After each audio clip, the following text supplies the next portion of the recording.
Why are we here? We're here because September 18, 2007, a murder had took place on Ionia Street, maybe 2 blocks away from us.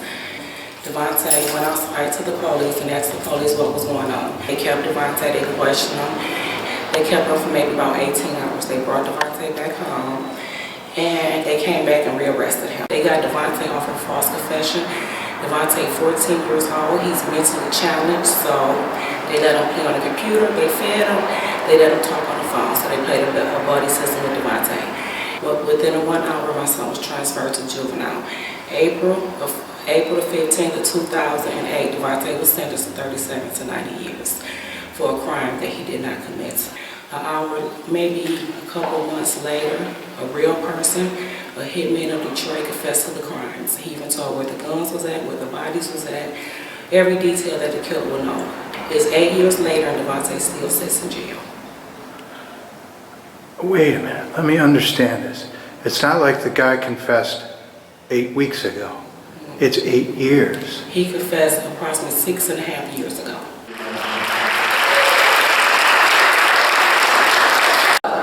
Thank you so much for inviting us. It's been a very inspiring experience. The more people who know the case, the better it is, and the better hope we have of eventually getting the authorities to see. And I think that day is coming soon. In September 2007, on a Monday night, 4 people were massacred on Running Street at our house. They were watching Monday Night Football, and 2 men came in and killed those 4 people. And 2 men were seen fleeing the scene, in fact, were shot at by a neighbor who was a former Detroit police chaplain. And he described those 2 men as about 6 feet tall. The police showed up sometime later, and there were neighbors wandering around, wondering what was going on. One of those neighbors was 14-year-old Davontae Sanford, who was out in his pajamas. This was late at night. And for reasons that I cannot fathom to this day, the police decided that this was their suspect. And the detective took him downtown without an adult present, a 14-year-old, without an adult present, and got Davontae to talk for hours. And then they came back. They dropped him off, and then they came back later, took him back downtown. And eventually what they emerged with was a confession. And this confession is false in every possible way. In fact, we've had this confession, part of what we've done since we've gotten involved in this case in 2014, was we had a famous DC police detective named Jim Traynham, who trains people all around the country how to do interrogations right. We had him look at Davontae Sanford's confession to see, and what he told us was what we knew, was that everything that Davontae Sanford got right in that confession was something the police already knew.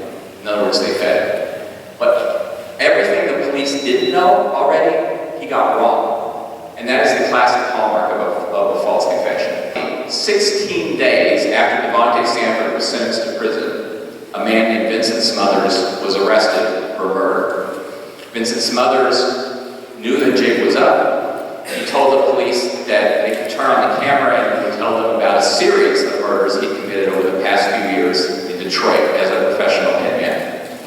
And he even told the police where they could find one of the guns that was used on Running Street. And they did. And he told them that the guns that had been used by he and his accomplice on Running Street had also been used in some of the other murders that he had committed. And the ballistics testing proved that to be true. Jim Traynham, the DC police detective I mentioned, says this has all the hallmarks of a true confession. When somebody comes in and tells the police facts that they do not know, and those facts turn out to be correct. And so Vincent Smothers' confession is unquestionably true. How did the authorities deal with this? Did the authorities do the right thing and say, we have just sent to prison a 15-year-old boy for a crime he didn't commit? Is that what they did?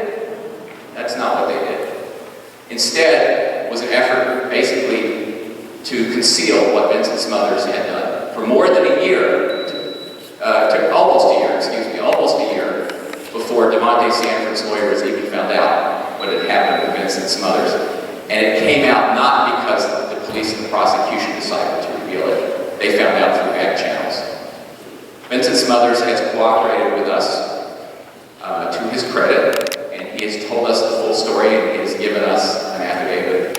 But because the police were so determined and the prosecution was so determined not to admit that they had made a mistake, they gave a deal to Vincent Smothers to let him plead to second-degree murder, thus avoiding a trial at which it almost certainly would have come out that he had also confessed to the crimes out on the street.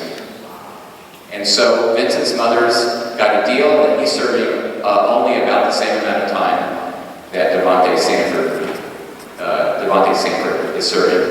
Because the police were determined not to do anything about Vincent Smothers' confession on the street, they never went after the accomplice they named, and they never went after the man who paid for the hit on Runyon Street.